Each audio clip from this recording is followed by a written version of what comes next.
Hello world of YouTube, and since it's June, I figured I'd run down a top 11 of sorts, top 11 albums, or releases really, because there's more than just albums on here. Releases that I've really enjoyed so far this year. By the end of the year, I will have the 4 lists, the albums, songs, EP, or the LPs, EPs, songs, and free albums / mixtapes. And there have been some releases that I've really enjoyed that aren't on this list, but I wanted to kind of narrow it down a bit and kind of broaden it before the end of the year is all broken down specifically. And there have been some releases that I've missed and some that I'm still really looking forward to, so I wanted to talk about that. But before I do, I wanted to kind of let you guys know that the reason why I haven't been filming much, or at least filming camera stuff much recently, is because I was finishing my last quarter of school. Not my last, but the last quarter of school that I just finished. And I'm done now for about a month, and I plan to film a lot of stuff between now and the time I go back. I want to try to have, again, keyword try, have 2 discography reviews for you guys. I know I'm going to evidently, or not evidently, but I'm going to really try to get this Beastie Boys one done. I was going to film it before my finals, but I forgot about the mix-up. So I got that recently, and I'm going to be listening to it, and I'm going to be revisiting some of the other stuff as well. So I'm going to have that for you guys sometime soon. But I've also been listening to a lot of this stuff.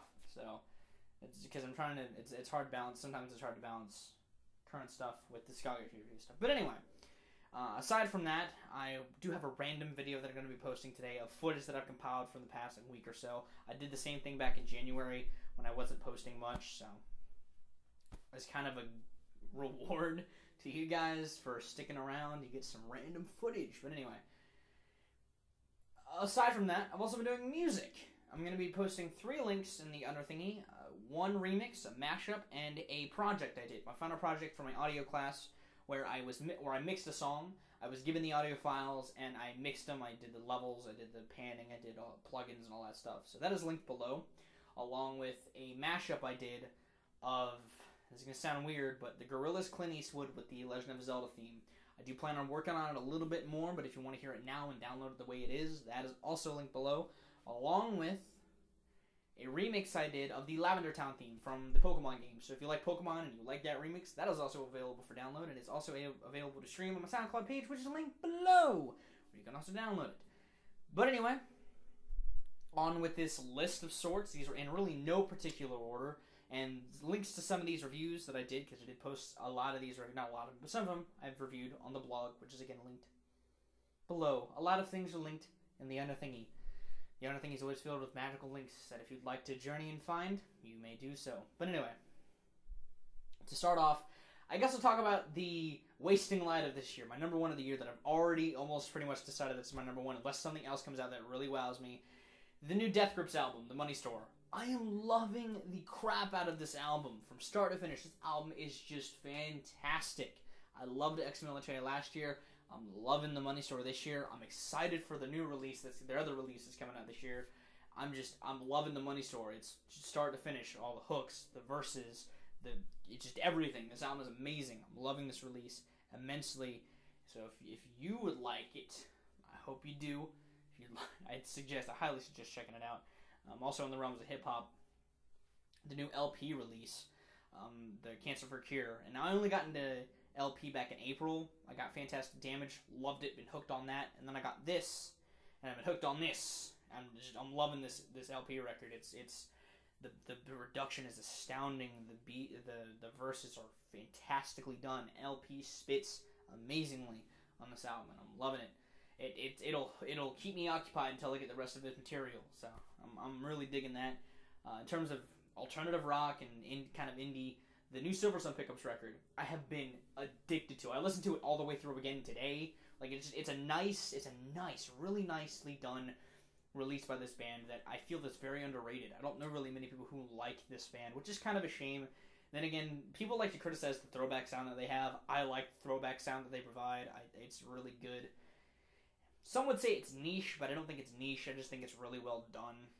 I like their subtleties in terms of aggression. I like their sometimes grand soundscape that they try to work with. I really enjoy this group, and I really liked this release. So I really suggest that. the new Cancer Bats record, Dead Set of Living. I got into this group about a year and a half ago, and I'm still loving their stuff. I have other albums now, and I'm loving this release too. I like it a little bit more than I did their last release, Bear, Smear, Scraps, and Bones. That album was great, but this album is just, there's something different about it. It's got that subtlety and difference that I really like. It's still a really edgy, gritty record, but I've just been enjoying this one a little bit more than the last one. It's really well constructed. One of the big crit releases this year is another one that I've been enjoying, Forever and a Day. I haven't gotten Live from the Underground yet, but I'm going to be getting it soon because I love Forever and a Day. I love Big Crit in general. Big Crit's just a great rapper. He's got a really good set of ears on him as a producer too. He makes some really good beats that I really enjoy. I like his production. I like his style. I like that he's different in a good way. Like, he's not the type of hip hop that you get nowadays, and I really like that. I think he's a good guy, and I like good stuff, and I want to get more of Big Crit. Plain and simple. I just like the guy. As an MC, he's really good, and he seems like a chill dude, so. Big Crit. Love Forever and a Day. If you haven't gotten it yet, I highly suggest you download it. An EP that I've been really enjoying in terms of hip-hop is the Yelawolf Ed Sheeran collaboration they did called Slumdon Bridge. Really, really short and pretty good EP. There's some tracks on there, some parts that are kind of to me, but the middle of it is really well done. The two tracks in the middle are really, because there's only 4 songs, the two in the middle really outshine the other two, and it's an alright EP. It's not my favorite EP of the year, but it's really it's alright. It's pretty good. Yelawolf spits really well. Ed, who I've never listened to before this, really, I mean, I heard a couple songs because my ex liked him, but he has some good contributions to it in terms of guitar and his voice. He sounds pretty solid, so it's a good, it works. The London Southerner thing really works, which I don't know if anyone was thinking that it wouldn't, but I think it works. Another EP that's kind of different in terms of hip-hop is the Watsky and Modi EP they did. It's like bluegrass, folk rock, hip-hop. I think it's awesome. I like the whole banjo with fast rapping. I think it's well done. Plus, the covers they did, the adaptations they did were really well done. I enjoy it, so hopefully you do too. And he's putting out a mixtape tomorrow, which I'm excited about. It's called I think it's Remember Your First Time or something like that. I'm really stoked for it. I love Watsky, so. Now, one genre of music that I haven't really talked about much this year, and it's kind of a shame, is metal. While I love metal music, not a lot of releases that have come out have really piqued my interest. A lot have flown under my radar, or if they have piqued my interest, they have just flown under my radar, and I haven't gotten them yet. Like the new High on Fire record. I really was intrigued by that from what I had heard. I just didn't get it when it came out, sadly. But I do plan to go back and revisit a lot of the metal that I missed so far this year and getting it so that I can bask in its heaviness. But the ones that have come out, a majority of them have, or some of them at least, have piqued my interest and have kept my interest. Like the new 3 Inches of Blood record, which is the next one that I wanted to talk about.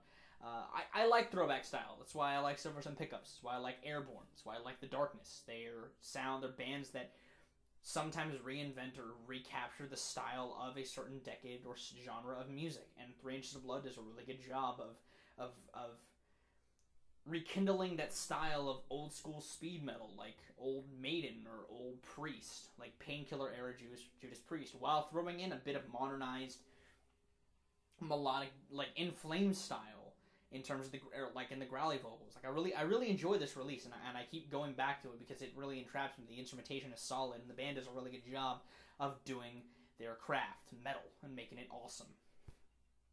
Another metal band that has really released a fantastic record this year to me is Lamb of God. I like Resolution. While it's Lamb of God fare, it's Lamb of God fare with some adaptations, some changes that make it awesome. And I got the new Fear Factor record today, and I'm loving that too. I put it on this list, but I just got it today. I'll give it a few more listens and review it on the blog tomorrow, but I am loving that record. But Lamb of God made an album this year that was just amazing. Like, the instrumentation is solid. It's typical Lamb of God fare with subtle adaptations to make it different. I pretty much said my share in the review, but I did really enjoy this release, and I'm still going back to it every time a song comes on. The new Jack White record is another album that I've reviewed video-wise, but I'm still loving the hell out of. I love the fact that Jack White's broadening his horizons, and he did it really well in this release, and I'm excited. It makes me excited for more Jack White, you know. While some songs capture that Rack on Toursy / White Stripesy sound, there's some that really broaden his horizons and broaden his style as a musician, and I'm really excited for that, and I'm really excited this release was as good as it was, and I really can't wait for more Jack White stuff. He's doing a score for a movie, the Lone Ranger movie, and I'm excited to hear that. I'm really stoked to hear how he does that, so Jack White made a really solid record, probably in my top 5 as well.